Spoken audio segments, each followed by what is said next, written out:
Yo, what's up? What are you doing? Not much, just at home. Are you busy? Not really, what? Well, here's a random question. Do you remember that kidnapping that you witnessed about 10 years ago? Yeah, it's kind of hard to forget.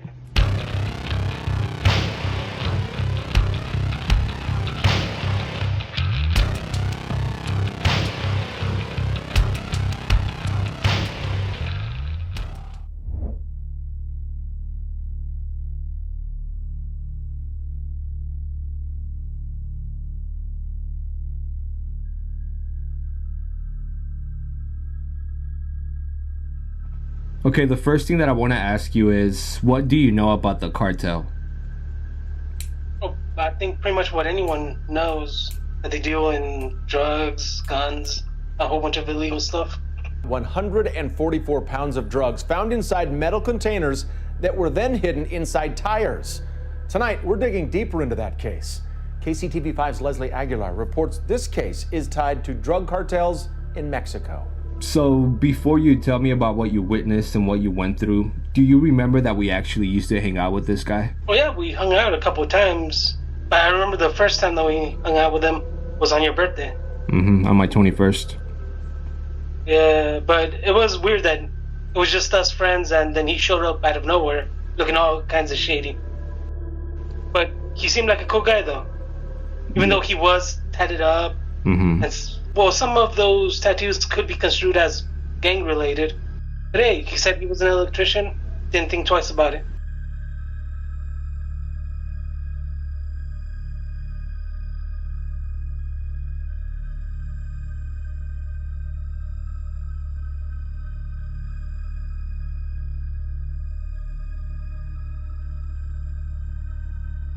Horizon is the safest neighborhood or area in all El Paso.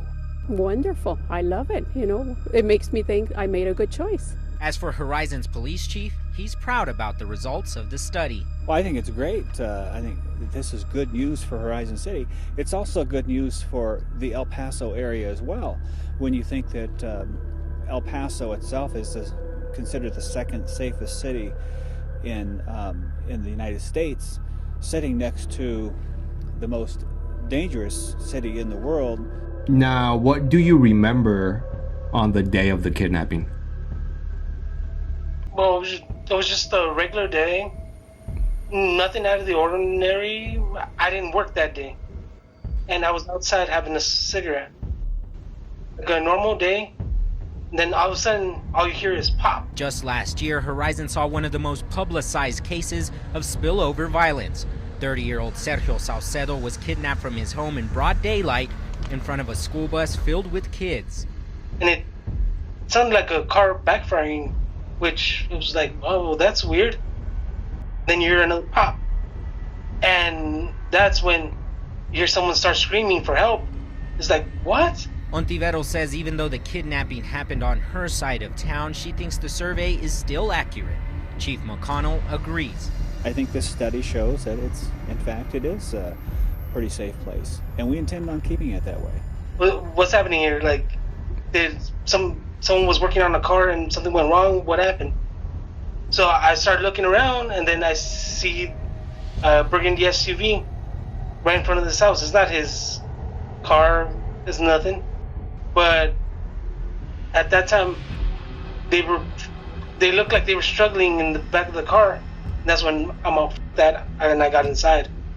Well, that looked all kinds of wrong. And then it's not what I think it is. Because they kind of look like a kidnapping, but when do you think, oh yeah, that's totally a kidnapping? This week we head to Mexico for a close-up look at the kidnapping industry. And it is an industry. More people are abducted in Mexico than any other country in the world. Some are victims of flash kidnappings, held for a few hours, robbed and released.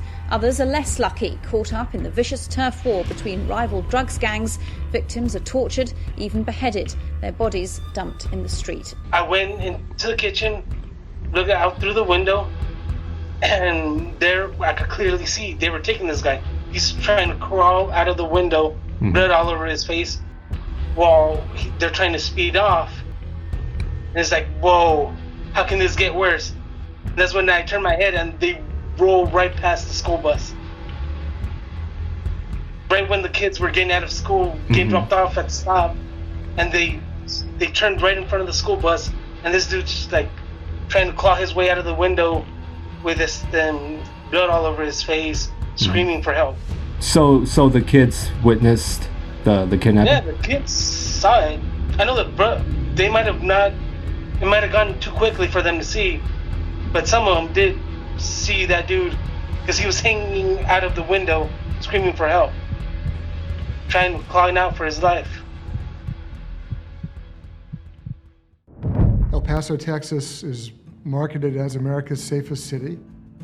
4 of the nation's largest cities with the lowest rates of violent crime are in border states: San Diego, Phoenix, Austin, and right here in El Paso.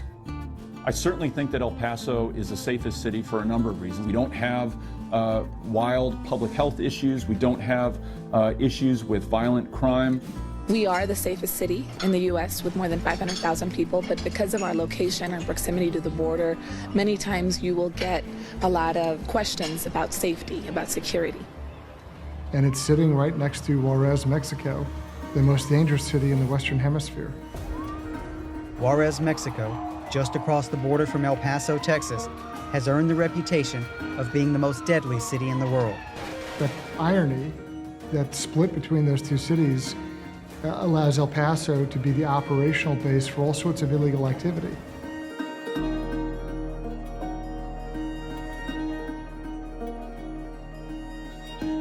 Then one day, I roll up from work, and there's this black sedan outside of my house. I'm, well, that's weird. All right, well, don't know this car. I pull up, and then the detective right away recognized them. Hey, come on, get in the car. Oh, what? We need to talk to you for a minute. All right.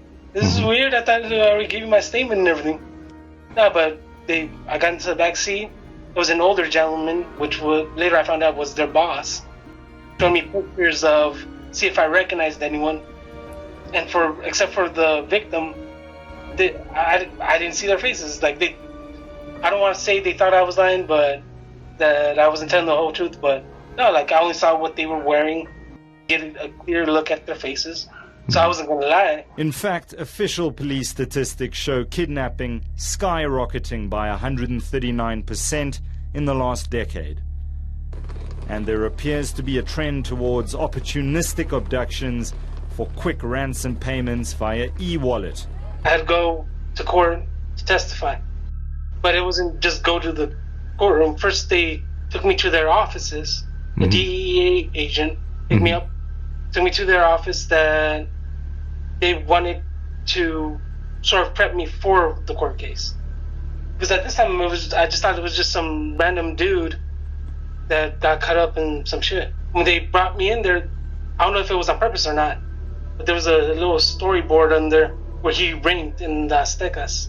So, like, yeah, it's a gang mainly in Texas, but apparently he was a part of it, and he was turning informant. Oh, wow. And that he stole money, and they was turning informant. Don't know if it's real or not. I don't think he ever got to see the inside of a courtroom, so can't say he could be innocent. They prepped me and everything, and I showed up in a full suit, but I was already getting a little iffy. I started hearing things about, it was related to the cartel and things of that nature. So I'm on, maybe I shouldn't be talking so much. It's cartels with lots of money, and they're willing to pay. They consider those payments to be essentially insurance. It's their overhead operating cost. They need to have safety and security for the movement of their drug loads, and they do that by buying police. The cartels have got businesses that are worth more than a couple $100 billion. And when you have that much money, money talks. Farrell says the cartel's ability to completely control the El Paso region paved the way for a narco-terror partnership that many in government believed could never happen. At one point, there's a school of thought that said that the cartels would never cooperate with terrorists because they'd be undercutting their own business. It simply isn't true. If you want to move something from point A to point B, a contraband item, and you need their assistance, there's a price tag with it. It's all about making money. I overstepped and the time had already way past the time I was supposed to be there. Well, I guess they didn't need me. That's until I heard the doorbell ringing. It was the sheriff and DEA agent show up at my house. They thought that something, maybe, worst case, something might have happened to me. But they're all, no, let's go. And I was dressed very casually. I didn't even think they were gonna let me testify like that because I was dressed very casual compared to everyone else there. But yeah, they just put me in a waiting room, had someone watch me while in like a little side room until it was my turn to testify, and it was very weird feeling because you know how you see shows about how the courtrooms look like? Yeah. It's like, it's different when you're watching it from the stand. It's like everyone's looking at you and it's like nerve-wracking. Like I know I didn't do nothing wrong, but with everyone looking, can't help get nervous. You have the guys that supposedly did the crime right there just staring at you, like waiting to see what you're gonna say. But it went really normally. Like, well, I don't know what you would call normal, but they just asked me the questions of what I saw. I'm all, no, I just saw this vehicle, this burgundy SUV, and I saw it looked like they were dressed really baggy shorts. That's all I saw, and that's how the day ended. Did anything else happen after that? After I testified? After you testified? No, nothing. I haven't even keep track of the case. I was just happy to be done with it. But I just know that they were there for the kidnapping, and I'm not sure what the term would be, because that dude did end up dead in Mexico with his hands chopped off. Sergio Saucedo was kidnapped in broad daylight from his home in Horizon back in 2009. He later turned up dead in Juarez. Saucedo's widow says that she was with her husband when it happened, right in front of a school bus full of children. She told the court that she could not identify Rafael Vega and Cesar Obregon-Reyes as the kidnappers. However, the school bus driver did identify Obregon in court. That trial of the two suspects continues today.